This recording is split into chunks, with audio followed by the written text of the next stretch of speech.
ವಿಶೇಷವಾಗಿ ಶಿವಮೊಗ್ಗ ನಗರದ ನಾಗರಿಕರು ಹಾಗೆಯೇ ನಾಗರಿಕ ಸಮಿತಿಯವರು ಒಂದಷ್ಟು ಅವ್ಯವಸ್ಥೆಗಳಿರೋದ್ರ ಬಗ್ಗೆ ನಮ್ಮ ಗಮನಕ್ಕೆ ತಂದಿದ್ರು. ಹಿಂದೆ ನಮ್ಮ ಗಮನಕ್ಕೆ ಬಂದಂತ ಸಂದರ್ಭಗಳಲ್ಲೂ ಕೂಡ ಇದನ್ನು ಬಗೆಹರಿಸೋ ಕೆಲಸ ಪ್ರಯತ್ನ ಮಾಡುವಂತ ಕೆಲಸವನ್ನು ಅಲ್ಲಿ ಮಾಡಿದ್ವಿ. ಆ ಸಂದರ್ಭದೊಳಗಡೆ ಸರಿ ಮಾಡ್ತಾ ಇದ್ರು, ನಂತರದಲ್ಲಿ ಎಲ್ಲ ವ್ಯತ್ಯಾಸ ಆಗ್ತಾ ಇತ್ತು. ಹಾಗಾಗಿ ಹೋದ ತಿಂಗಳು ಒಟ್ಟಿಗೆ ಕೂತು ಕಮಿಷನರು, ನಾಗರಿಕ ಸಮಿತಿಯವರು, ನಾಗರಿಕರು ಹೇಳಿರುವಂತ ಅನೇಕ ಸಂಗತಿಯನ್ನು ಗಮನದಲ್ಲಿ ಇಟ್ಟುಕೊಂಡು ಅದಕ್ಕೆ ಪರಿಹಾರ ಏನು ಅಂತ ಹುಡುಕಕ್ಕೆ ಹೊರಟ್ವಿ ಅಧಿಕಾರಿಗಳ ಜೊತೆಗೆ. ಅವರು ಟೈಮ್ ಬಾಂಡ್ ಒಂದಷ್ಟು ಸಂಗತಿಗಳನ್ನು ಯೋಚನೆ ಮಾಡಿದೆ ಈಗಾಗಲೇ. ಹಾಗಾಗಿ ಮೇಲ್ಗಡೆ ಟಾಯ್ಲೆಟ್ ಬ್ಲಾಕ್ ಕಂಪ್ಲೀಟ್ ಹಾಳಾಗಿತ್ತು, ಅದನ್ನು ಕಂಪ್ಲೀಟ್ ಚೇಂಜ್ ಮಾಡಿಸೋ ಕೆಲಸ ಈಗಾಗಲೇ ಕೈ ಹಾಕಿದ್ವಿ. ಯಾರು ಮೇಂಟೈನ್ ಮಾಡ್ತಾ ಇದ್ದಾರೆ, ಮೇಂಟೈನ್ ಮಾಡೋರ ಹತ್ರ ಕೆಲಸ ತಗೊಳಕ್ ಸ್ವಲ್ಪ ನಾನಿಲ್ಲಿ ಗಮನಿಸಿದ್ಮೇಲೆ ಸ್ವಲ್ಪ ಪಾಲಿಕೆ ವಿಫಲ ಆಗಿದೆ ಅಂತ ಅನಿಸ್ತಿದೆ ನನಗೆ. ಸೊ ಹಾಗಾಗಿ ಪಾಲಿಕೆ ಅಧಿಕಾರಿಗಳಿಗೆ ಹೇಳಿದ್ದೇನೆ, ಯಾಕಂದ್ರೆ ಪೌರ ಕಾರ್ಮಿಕರನ್ನು ಬಿಟ್ಟು ಕ್ಲೀನ್ ಮಾಡಿಸೋದಾದ್ರೆ ನಾವ್ ಯಾಕೆ ಬೇರೆಯವ್ರಿಗೆ ಕೊಡ್ಬೇಕು? ಇದು ಗಂಡಸರ ದುಃಖ ಬೇರೆ, ಮಂಡಕತ್ತಿ ಉರಿ ಬೇರೆ ಇದು ಅಲ್ವಾ? ಇದು ಸರಿಯಲ್ಲ. ಇದು ಅದನ್ನ ಅಧಿಕಾರಿಗಳಿಗೆ ನಾನು ಸೂಚನೆ ಕೊಟ್ಟಿದ್ದೇನೆ. ಯಾವುದೇ ಕಾರಣಕ್ಕೂ ಪೌರ ಕಾರ್ಮಿಕರು ನಮ್ಮ ವಾರ್ಡ್ಗಳಲ್ಲಿ ಇಲ್ಲ ಅಂತ ನಾವು ಕಡಿಮೆ ಇದೆ ಅಂತ ಆದ್ರೂ ಕೂಡ ಅವ್ರು ಮಾಡ್ಬೇಕಾದಂತ ಕೆಲಸಕ್ಕೆ ನಾವು ಕ್ಲೀನಾಗಿ ಇಡಬೇಕು ಅನ್ನೋದ್ರ ಬಗ್ಗೆ ಡಿಸ್ಪ್ಯೂಟ್ ಇಲ್ಲ. ಆದ್ರೆ ಯಾರು ಕ್ಲೀನ್ ಮಾಡಬೇಕು ಅವ್ರಿಗೆ ಹಣ ಕೊಡುತ್ತೆ, ಅವ್ರು ಅದನ್ನ ಮಾಡ್ಬೇಕಾಗಿತ್ತು, ಮಾಡ್ಲಿಲ್ಲ ಅನ್ನೋದನ್ನ ಗಮನಕ್ಕೆ ಬಂದಿದೆ. ಹಾಗಾಗಿ ಸಂಬಂಧಪಟ್ಟಂತ ಅಧಿಕಾರಿಗಳಿಗೆ ಈಗಾಗಲೇ ಹೇಳಿದ್ದೇವೆ, ಪೌರ ಕಾರ್ಮಿಕರಿಂದ ನೀವು ಮಾಡೋದಾದ್ರೆ ಟೆಂಡರ್ ಕ್ಯಾನ್ಸಲ್ ಮಾಡಬೇಕು. ಸೊ ಇದು ಅವ್ರ ಗಮನ ಕೂತ ಚರ್ಚೆ ಮಾಡಿದ್ದಾನೆ. ಇದಕ್ಕೊಂದು ಪರಿಹಾರ ಹುಡುಕೋಕೆ ಈಗಾಗಲೇ ಸೂಚನೆ ಕೊಟ್ಟಿದ್ದಾರೆ. ಈಗಾಗಲೇ ಟೈಮ್ ಬಾಂಡ್ ಚಟುವಟಿಕೆಗಳು ಆಗ್ಬೇಕು ಅಂತ ಹೇಳಿದ್ದೀವಿ. ಕಮಿಷನ್ ಕೂಡ ಸಭೆಗಳಲ್ಲಿ ಇದ್ರು, ನಾಗರಿಕ ಸಮಿತಿ ಎಲ್ಲ ಅಧ್ಯಕ್ಷರು, ಉಪಾಧ್ಯಕ್ಷರು ಎಲ್ಲರೂ ಇದ್ರು. ನಾಗರಿಕರ ಅಹವಾಲುಗಳು ನಮಗೇನು ಬಂದಿತ್ತು ಅವ್ರ ಜೊತೆ ಕೂತ್ಕೊಂಡು ಚರ್ಚೆ ಮಾಡಿದ್ದೀವಿ. ಇವತ್ತು ಇದಕ್ಕೊಂದು ರೂಪ ಕೊಡಬೇಕು ಅಂತ ಬಂದಿದ್ದೀವಿ. ಮೇಲ್ಗಡೆ ಕೆಲಸ ನಡೀತಾ ಇದೆ.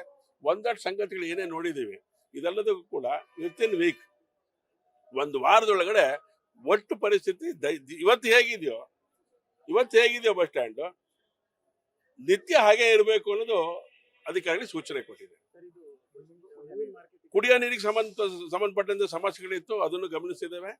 ಬೇಜವಾಬ್ದಾರಿಯಿಂದ ಕೆಲವು ವ್ಯತ್ಯಾಸ ಆಗಿದೆ. ಕುಡಿಯೋ ನೀರಿಂದ ಯಾವುದೇ ಕಾರಣಕ್ಕೂ ಅಜಾಗರೂಕತೆ ಸರಿಯಲ್ಲ ಅಂತೇಳಿ ಸಂಬಂಧಪಟ್ಟವರಿಗೆ ಹೇಳಿದೆ. ಅದನ್ನು ಬಿಗಿ ಮಾಡ್ಕೊಳ್ಳುವಂತ ಕೆಲಸಕ್ಕೆ ಅಧಿಕಾರಿಗಳು ಅದನ್ನು ಗಮನಿಸ್ತೀನಿ ಅಂತ ಹೇಳಿದ್ದಾರೆ. ಗಮನಿಸಬೇಕು ಅಂತ ಸೂಚನೆಯನ್ನು ಕೊಟ್ಟಿದ್ದಾನೆ. ಅದನ್ನ ಮಾಡಿ ಕ್ಲೀನಿಂಗ್ ಇಂದು ಹೇಳಿದ್ನಲ್ಲ, ಇವತ್ತು ಹೇಗಿದೆಯೋ ನಾಳೆ ಬಂದ್ರೂ ಹಾಗೆ ಇರಬೇಕು. ದೈನಂದಿನ 365 ದಿವಸ ಹೇಗೆ ಇರಬೇಕು ಅನ್ನೋದಕ್ಕೆ ಏನ್ ಮಾಡಬೇಕು ಪ್ಲಾನ್ ಮಾಡ್ಕೊಳ್ಳಿ ಅಂತ ಹೇಳಿದ್ರು. ಸೊ ಹಾಗಾಗಿ ಬಸ್ ಸ್ಟ್ಯಾಂಡ್ ನಾಗರಿಕರಿಗೆ, ಯಾಕಂದ್ರೆ ಕಡ್ದಾಗ ಹೇಗಿತ್ತು ಇವತ್ತು ಅದನ್ನ ಹಾಳು ಮಾಡಿ ಇಟ್ಬಿಟ್ಟಿದ್ದೀವಿ ನಾವು. ಇದನ್ನ ಉಳಿಸ್ಕೊಳಕ್ಕಾಗಿಲ್ಲ.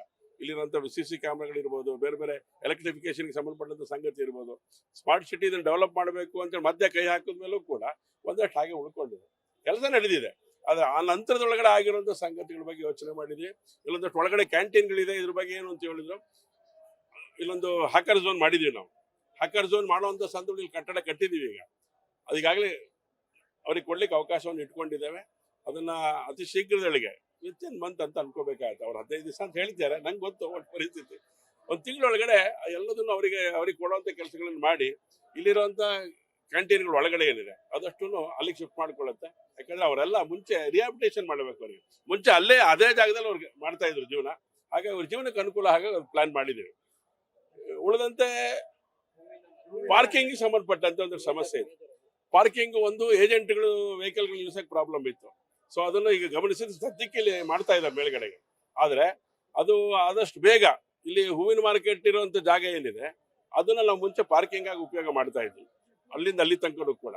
ಈಗ ಅನಿವಾರ್ಯ ಕಾರಣದಿಂದ ಅವ್ರಿಗೆ ಅರ್ಧ ಜಾಗವನ್ನ ಬಿಟ್ಕೊಟ್ಟಿದ್ವಿ. ಈಗ ಶಿವಪ್ನಾಯಕ ಮಾರುಕಟ್ಟೆ ಹೂವಿನಿಗೆ ಸಂಬಂಧಪಟ್ಟಿದ್ದು ಅಷ್ಟು ಈಗಾಗಲೇ ಅವ್ರಿಗೆ ಜನಕ್ಕೆ ಕೊಟ್ಟಿರೋದ್ರಿಂದ ಸುಮಾರು 47 ಜನ ಈಗಾಗಲೇ ದುಡ್ಡು ಕಟ್ಟಿದ್ದಾರೆ.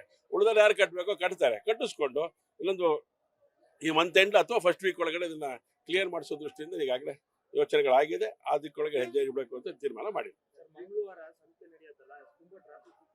ಸಂತೆ ಮೈದಾನದೊಂದು ಬಹಳ ಗಂಭೀರವಾಗಿ ಯೋಚನೆ ಮಾಡ್ತಾ ಇದೀವಿ. ಪೂರ್ತಿ ಶಿಫ್ಟ್ ಮಾಡ್ಬೇಕದು. ಯಾಕಂದ್ರೆ ಪ್ರತಿ ವಾರ ಒಂದ್ ದಿವಸ ಅಂತ ಬಹಳ ಸಮಸ್ಯೆ ಆಗ್ತಾ ಇದೆ.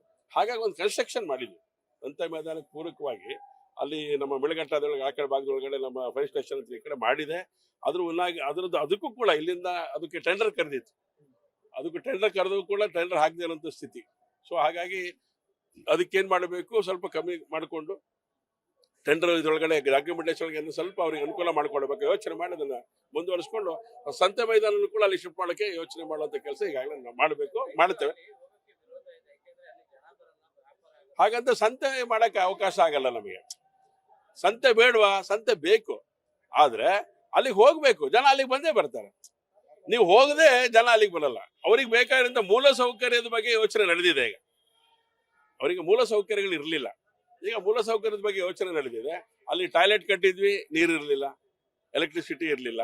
ಈಗ ಎಲ್ಲದನ್ನು ಕೂಡ ಕಂಪ್ಲೀಟ್ ಮಾಡಿಕೊಂಡು ಅದಕ್ಕೆ ಹೆಜ್ಜೆ ಇಡ್ತಾ ಇದ್ದಾರೆ. ಸೊ ಹಾಗಾಗಿ ಅದು ಪೂರಕವಾಗಿ ಯೋಚನೆ ನಡೆಯುತ್ತೆ. ಆದ್ರೆ ಸಂತೆ ಮೈದಾನ, ಸಂತೆ ಬೇಕು. ಸಂತೆಯನ್ನ ಯಾವುದೇ ಕಾರಣಕ್ಕೂ ಮಾಡಬೇಡಿ ಅಂತ ಅದನ್ನ ರದ್ದು ಮಾಡಲ್ಲ.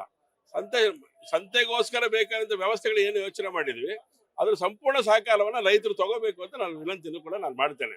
ಎರಡನೇದು, ಒಂದಷ್ಟು ಇಲ್ಲೊಂದು ಟಾಯ್ಲೆಟ್ ಬ್ಲಾಕ್ಸ್ಗಳಿದೆ. ಆ ಟಾಯ್ಲೆಟ್ ಬ್ಲಾಕ್ಸ್ಗಳಿಗೆ ಸಂಬಂಧಪಟ್ಟಂತೆ ಅನೇಕ ನಾಗರಿಕರು ಇಲ್ಲಿ ಬಂದಾಗಲೂ ಕೂಡ ಅನೇಕ ಸಂಗತಿಗಳನ್ನ ನಮ್ಮ ಗಮನಕ್ಕೆ ತಂದಿದ್ದಾರೆ. ಅದಕ್ಕೆ ಜಾಸ್ತಿ ದುಡ್ಡು ತಗೊಳ್ತಾರೆ, ಈ ತರದೆಲ್ಲ ಒಂದಷ್ಟು ಸಂಗತಿಗಳನ್ನ ಹೇಳಿದ್ದಾರೆ. ಸಂಬಂಧಪಟ್ಟ ಅಧಿಕಾರಿಗಳು ಸೂಚನೆ ಕೊಟ್ಟಿದ್ದಾರೆ, ಈ ತರ ಆಗಬಾರ್ದು.